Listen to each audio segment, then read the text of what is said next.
Alors, choisir sa formation. C'est vrai que c'est un peu comme s'aventurer dans une jungle immense, pleine de possibilités et de chemins qui partent dans tous les sens. La vraie question, c'est comment on s'assure de prendre la bonne direction. Eh bien, aujourd'hui, on va se munir d'une boussole et d'une carte pour transformer cette jungle en un plan d'action clair et net.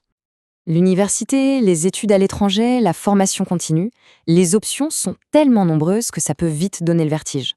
On a l'impression d'être face à un mur de possibilités, sans trop savoir par où commencer.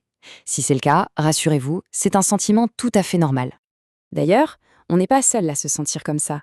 Même de grandes institutions comme HS Lausanne parlent de cette fameuse jungle des organismes. L'image est parfaite, non ? Notre défi, justement, c'est de mettre de l'ordre dans ce chaos apparent pour en faire un parcours réfléchi et stratégique. Et pour y arriver, la clé, c'est de changer complètement de perspective, de renverser la vapeur. Au lieu de juste regarder passivement les programmes qui se présentent à nous, on va commencer par la fin. On va adopter une approche stratégique qui est entièrement tournée vers les résultats qu'on veut obtenir. Et voilà l'illustration parfaite de ce changement de mentalité. La question, ce n'est plus seulement quelle expérience je vais vivre, mais bien quels résultats concrets, tangibles, mesurables vais-je obtenir. En gros, on passe d'une vision un peu passive à une véritable exigence de performance. C'est ce qu'on appelle la proposition de valeur de l'éducation.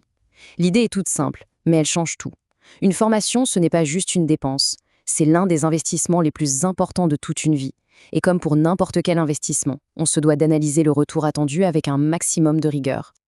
Allez, on commence avec le premier pilier, l'alignement académique. Il s'agit de s'assurer que le programme qu'on vise correspond parfaitement à nos objectifs. C'est la base. Ce chiffre, plus de 20, il est super intéressant.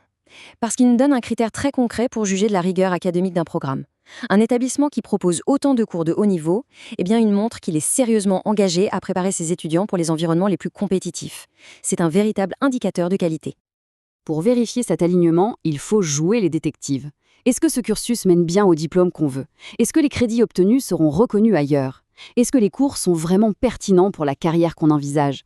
Et, question cruciale, qui sont les profs ? Leur expertise, c'est ça, le vrai gage de qualité. On passe au deuxième pilier, la preuve par les chiffres. Là, on oublie les belles brochures et les promesses marketing. Ce qu'il nous faut, ce sont des données, des faits, des preuves concrètes de réussite. Parce que les paroles, c'est bien, mais les résultats, c'est mieux. Alors, quelles données on va chercher ?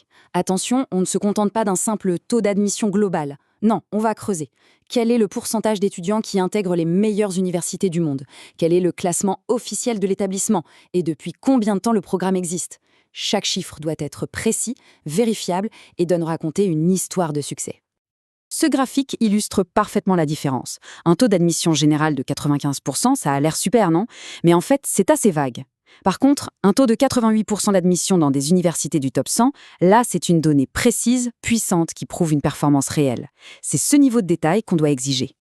Troisième et dernier pilier, le système de soutien. C'est un aspect qu'on a tendance à négliger. Et pourtant, il est absolument fondamental.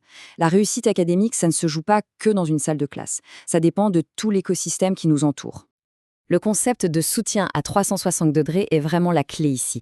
Il faut le voir comme un multiplicateur de performance. Pourquoi ? Parce qu'en gérant tous les risques qui ne sont pas directement liés aux études, le choc culturel, le stress, les questions de santé, il libère complètement l'étudiant pour qu'il puisse se concentrer à 100% sur ses objectifs. Ce n'est pas un luxe, c'est une condition indispensable à la réussite. Mais alors, à quoi ça ressemble concrètement, un soutien à 360 degrés ? Eh bien, c'est un soutien académique, bien sûr, avec du tutorat. Mais c'est aussi un accès à des services de santé, une aide pour toute la logistique, je pense au visa, au logement. Et, très important, la création d'un vrai réseau, pour ne jamais se sentir isolé. C'est toute cette infrastructure, souvent invisible, qui fait une énorme différence. Bon, on a vu les 3 piliers, la théorie. Maintenant, la question, c'est comment on met tout ça en pratique. Allez, on passe au plan d'action concret. La première chose à retenir, c'est que tout est une question de timing. Un choix stratégique, ça s'anticipe, bien plus d'1 an à l'avance. Comme on le voit sur cette chronologie, de la recherche des programmes jusqu'à l'obtention du visa, chaque étape a son propre calendrier. Anticiper, c'est vraiment le meilleur moyen d'éviter le stress et les erreurs qui peuvent coûter très cher. Et si on fait un zoom sur la partie administrative, attention, les tests de langue, la traduction des documents, la rédaction de la lettre de motivation, tout ça, ça prend du temps. Un temps qu'on ne peut pas compresser. Il faut parfois compter jusqu'à 3 mois juste pour la partie administrative. Le message est clair, on s'y prend le plus tôt possible pour rester serein. Et au final, le retour sur cet investissement, il va bien au-delà du diplôme en lui-même.